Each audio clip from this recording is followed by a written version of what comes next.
நாம் வாழ்வில் சந்திக்கும் பெரிய உண்மை என்ன தெரியுமா? இழப்பு, துன்பம், மரணம். இதிலிருந்து யாரும் தப்பிக்க முடியாது.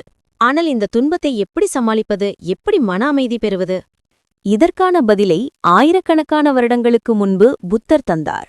ஒரு தாயின் துயரத்தின் வழியாக உலகத்துக்கே ஒரு பெரிய உண்மையை அவர் வெளிப்படுத்தினார். இன்றைய கதையில் அந்த உண்மையை நாமும் கேட்கப் போகிறோம். இது சாதாரண கதையல்ல, வாழ்க்கையை மாற்றக்கூடிய கதை. வட இந்தியாவில் ஒரு பெரிய நகரம். மக்கள் சிரிப்போடு சந்தோஷத்தோடு வாழ்ந்த ஒரு தெருவில் ஒரு இளம்பெண் இருந்தாள். அவள் பெயர் கிசா கோத்தமி. அவள் கணவன், குடும்பம், நண்பர்கள் எல்லாம் இருந்தாலும் அவள் வாழ்வின் மையம் அவள் குழந்தைதான். ஒரு வருடத்திற்குப் பின் அவளுக்கு ஒரு அழகான ஆண் குழந்தை பிறந்தான். அந்த குழந்தையை அவள் கையில் பிடித்தபோது உலகமே அவளுக்கு புதிதாய் தெரிந்தது. இனி நான் வாழ்வதற்கு காரணம் வந்துவிட்டது என்று அவள் நினைத்தாள். அவள் அவனை காப்பாற்றினாள். தினமும் குளிப்பாட்டினாள். அவனுக்கு பால் கொடுத்தாள். அவனோடு விளையாடினாள். அவன் சிரித்தால் அது சூரியன் உதித்த மாதிரி. அவன் அழுதால் அவள் உலகமே சுருங்கி போன மாதிரி. ஆனால் சில வருடங்களில் திடீரென்று அவன் உடல் காய்ச்சலால் தள்ளாட ஆரம்பித்தது.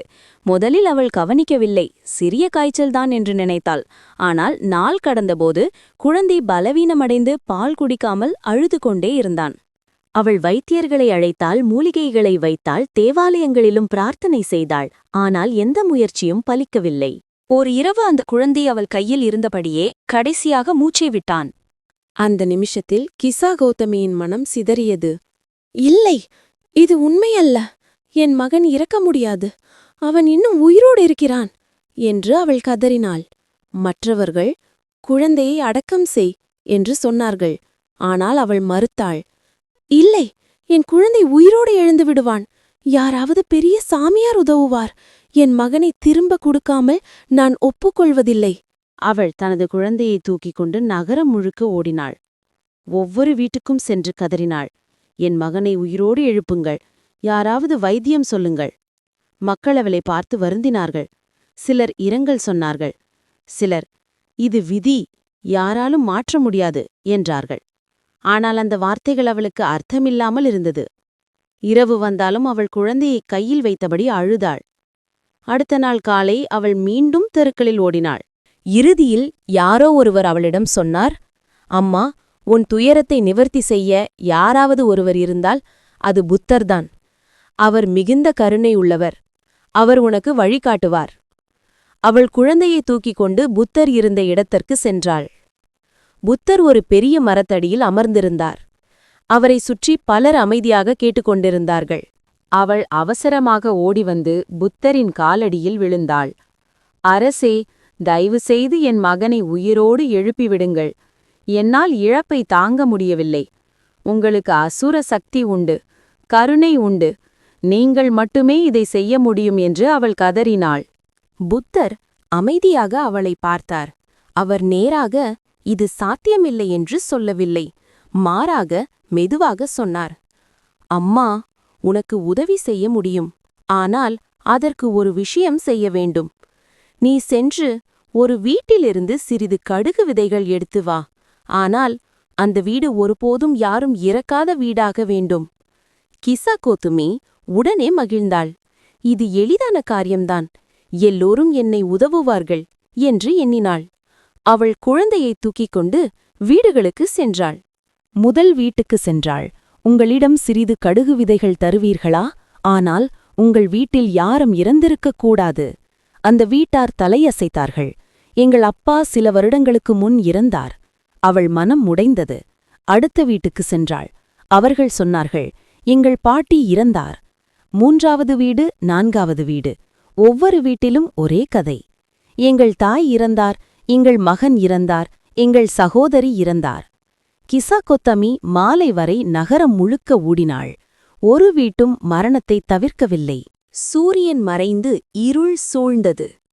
கிசா கோத்தமி சோர்வுடன் நகரின் வெளிப்புறத்தில் நின்றாள். அவள் கையில் இருந்த குழந்தையை பார்த்தாள். அவளுக்கு மெதுவாக உண்மை வெளிச்சம் போல தெரிந்தது. இது என் தனிப்பட்ட துயரமில்லை. இந்த உலகில் பிறக்கும் எல்லோரும் ஒரு நாள் மரணத்தை சந்திக்கிறார்கள். மரணமில்லாத வீடு இல்லை. என் மகன் மட்டுமல்ல, எல்லாரின் வாழ்விலும் இதே கதை. அவள் கண்ணீர் வடித்தாள். ஆனால் அந்த கண்ணீரில் முன்பிருந்த வேதனை இல்லை. அது உண்மையை ஏற்றுக்கொண்ட கண்ணீர். அவள் புத்தரிடம் திரும்பி வந்தாள்.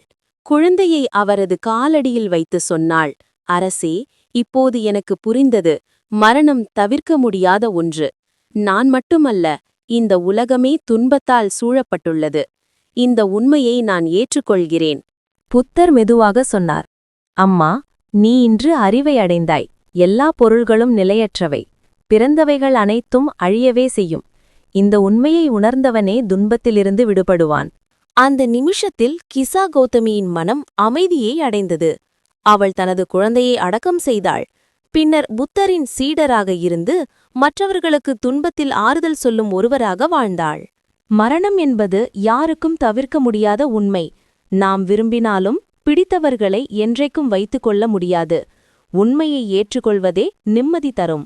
மரணம் என்பது யாருக்கும் தவிர்க்க முடியாது. புத்தர் சொல்லியது. இழப்பை உணர்ந்தவனே வாழ்க்கையின் அர்த்தத்தை உணர முடியும். இந்த கதையில் ஒரு தாய் தன் துன்பத்தின் வழியாக உணர்ந்த உண்மை, எல்லாம் நிலையற்றது, பிறந்தவைகள் அழிவதே இயல்பு. அதை ஏற்றுக்கொண்டால்தான் நம் மனம் அமைதியை அடையும். புத்தரின் இந்த அறிவுரை நமக்கு நினைவூட்டுவது என்னவென்றால், வாழ்க்கை எப்போதும் நம்முடைய விருப்பப்படி போகாது. ஆனால் உண்மையை ஏற்றுக்கொண்டு வாழ்ந்தால்தான் நிம்மதியும் மகிழ்ச்சியும் கிடைக்கும். நீங்களும் இந்த கதையின் அர்த்தத்தை மனதில் வைத்துக்கொண்டு உங்கள் வாழ்க்கையை இன்னும் அமைதியாகவும் அர்த்தமுள்ளதாகவும் மாற்றிக்கொள்ளுங்கள். இந்த கதை உங்களுக்கு பிடித்திருந்தால் லைக் பண்ணுங்க, நண்பர்களுடன் பகிருங்க. இன்னும் இது போன்ற கதைகள் கேட்க நம் சேனலை சப்ஸ்கிரைப் பண்ணுங்க. அடுத்த வீடியோவில் சந்திப்போம். நன்றி.